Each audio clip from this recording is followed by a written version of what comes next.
Good day for Telesur. I'm Cody Weddle in Caracas, Venezuela. We begin today in the United States. That's where U.S. Congressman John Conyers has introduced new legislation aimed at halting the wave of police killings that have taken the lives of numerous unarmed black men in recent months across the country.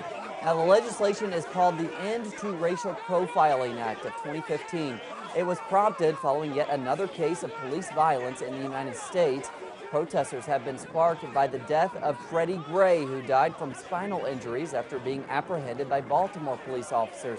Representative Conyers, a Democrat from Michigan, says that the federal government needs to step up and deal with racial violence and racism in U.S. police forces. Several incidents recently of police-involved violence have severely damaged the ties between the African American community and law enforcement to the degree that federal action is now necessary. The time to act on saving lives is now. We have no time. This is an urgent matter.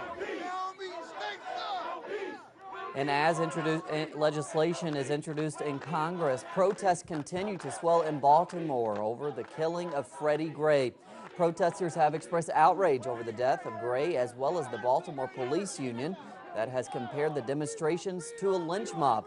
Two rallies are being scheduled for later on Thursday and another mass action scheduled for this weekend.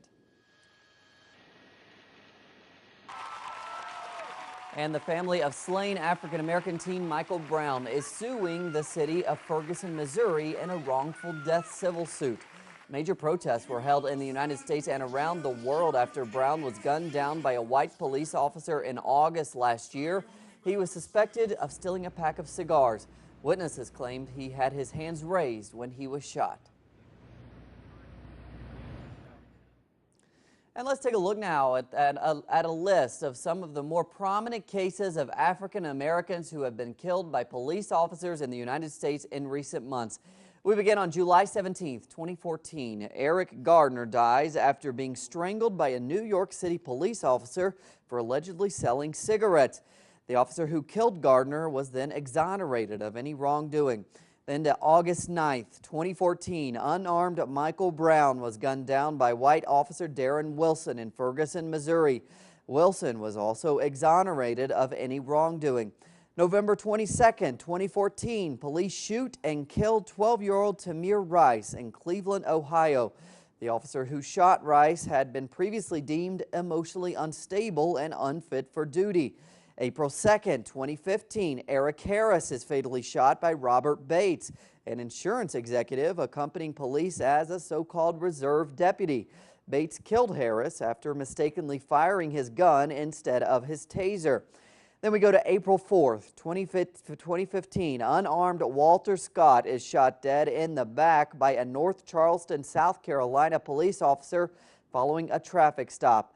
Finally, April 19th, 2015, this most recent case, Freddie Gray dies from spinal injuries after being arrested by police in Baltimore, Maryland, sparking a renewed wave of grassroots protests against police racism and violence.